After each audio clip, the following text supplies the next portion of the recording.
Adik-adik yang dirahmati Allah SWT,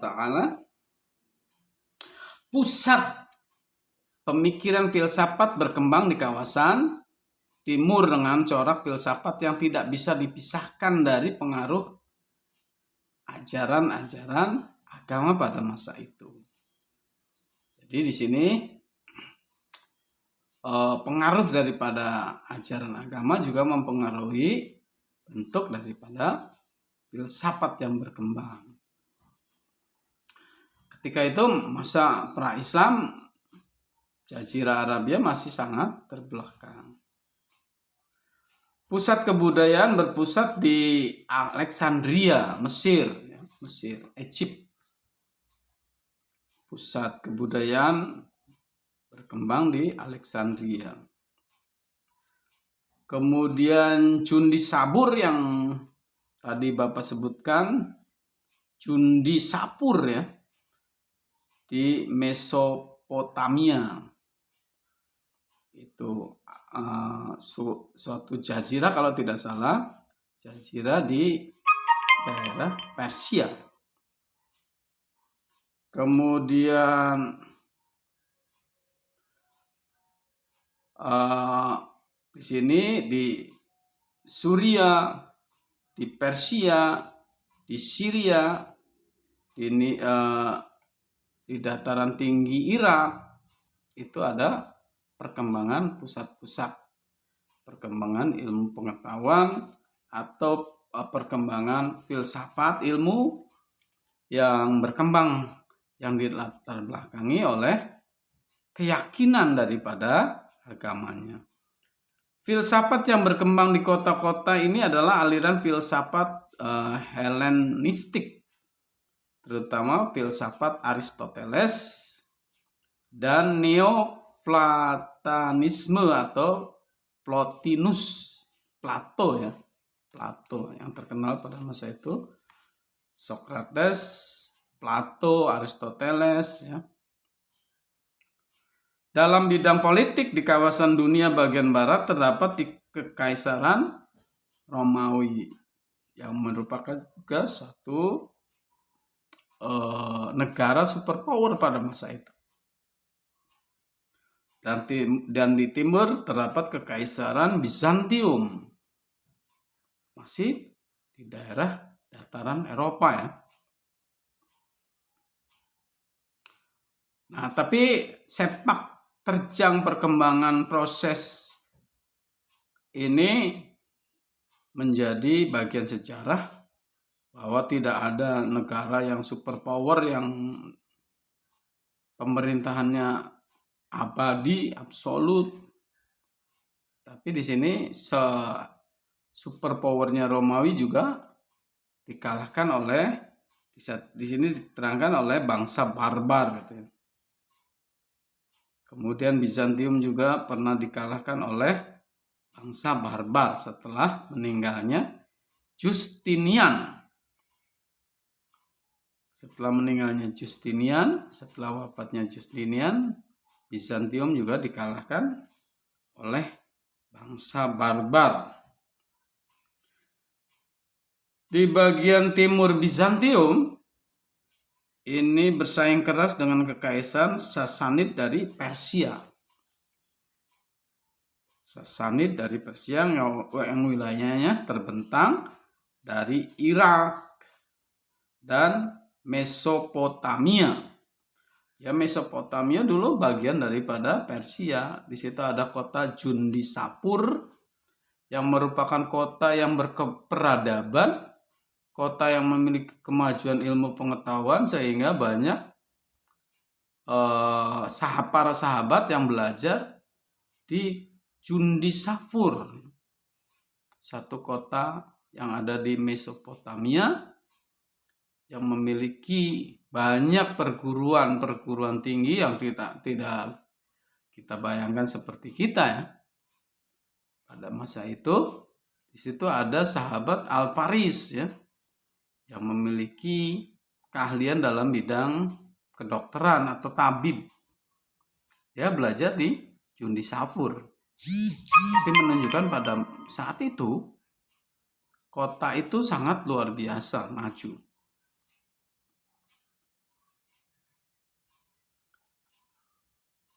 Kemudian kondisi masyarakat dunia sebelum Islam, sebelum Allah mendatangkan ajaran Al-Quran, pada umumnya adalah masyarakat yang suka berperang. Tapi kenyataannya sekarang banyak negara yang masih suka berperang. Nah, ini menunjukkan bahwa perang itu belum berakhir. Dunia ini belum 100% penuh dengan kedamaian.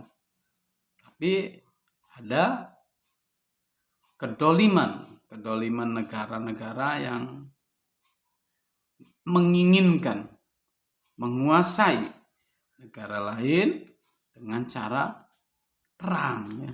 Jadi itu. Adik-adik yang dirahmati Allah, jadi berperang, masyarakat yang suka memperbudak budak. Nah, Islam datang untuk membebaskan para budak. Tidak sekaligus, bertahap, melalui proses. Ya. Melalui proses. Ada diat atau denda-denda, diantaranya adalah membebaskan budak. Nah, ini menunjukkan bahwa Islam itu memiliki kepedulian terhadap penindasan. Islam humanis, ya, masyarakat yang rahmatan lil alamin, yang peduli terhadap kepedulian perdamaian, ya, dunia. Kemudian di sini masyarakat yang tidak memiliki peri kemanusiaan pada masa pra, sebelum ada ajaran. Yang kuat selalu menguasai yang lemah, itu sudah naluri, sudah suatu kebiasaan. Sampai sekarang pun yang kuat, ya, yang kuat menguasai yang lemah. Berkembang terus, ya, sampai sekarang ada. Antar bangsa saling menyerang untuk dapat didudukan, kemudian dikuasai. Antar bangsa saling menyerang untuk dapat didudukan dan dikuasai. Islam pernah ekspansi, tapi ini Islam, ya. Setelah Islam, ya, ekspansi sampai ke baratnya, sampai Andalusia yang sekarang adalah Spanyol, ya. Kemudian kemudian ke timurnya, ke India, bahkan sampai Indonesia. Dulu ya, para sultan-sultan yang ada di Indonesia itu mendapatkan legalitas kesultanannya melalui stempel yang ada pada Sultan Utsmani, stempel. Nah, itu baru sah sultan-sultan yang ada di Nusantara ini, ya, baru sah mendapatkan menjadi sultannya kalau sudah mendapatkan stempel daripada pemerintahan Islam Utsmani yang terakhir. Nah, itu menunjukkan bahwa bukan jajahan, ya, pengaruh atau ekspansi Islam yang melalui dakwah, ya, menyampaikan pesan-pesan Al-Quran dan hadis dan para ulama, itu sampai pengaruhnya pada legalitas kesultanan yang ada. Adik-adik yang dirahmati Allah Subhanahu wa taala, di sini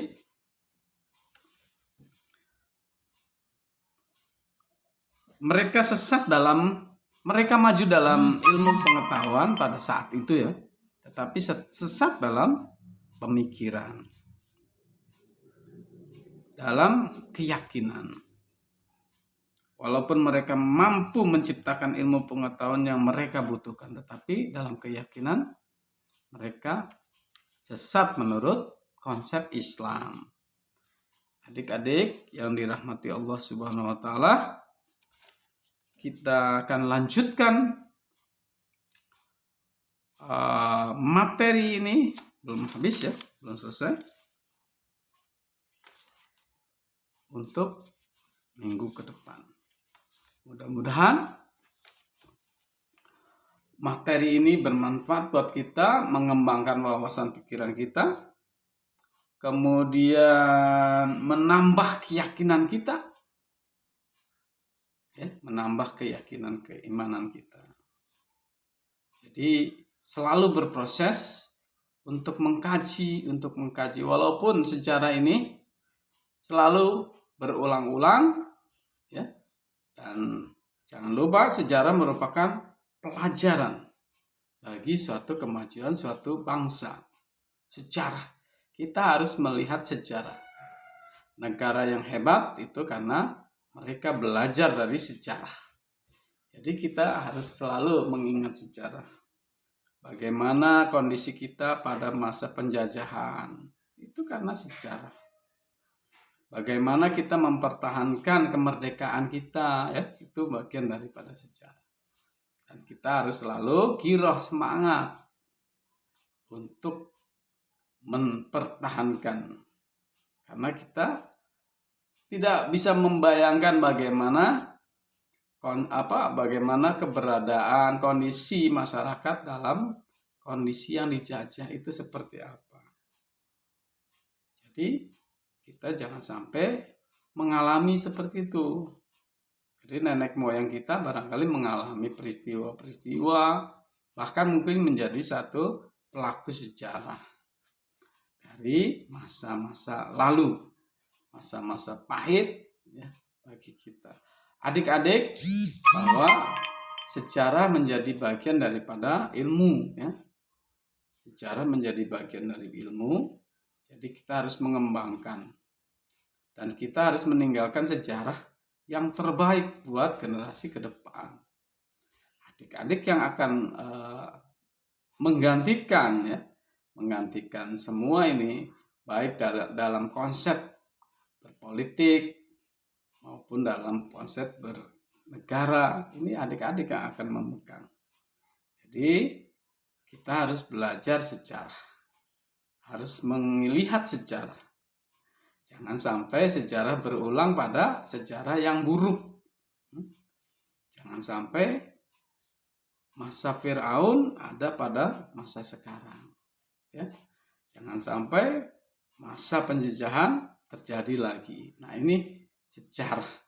Nah, ini bagian daripada ilmu pengetahuan. Adik-adik yang dirahmati Allah, semoga kita menjadi bagian daripada sejarah yang baik, mengukir sejarah yang baik dengan tetap semangat, dengan tetap berprestasi, dan jangan lupa kita harus selalu menjaga prioritas kesehatan kita, ya.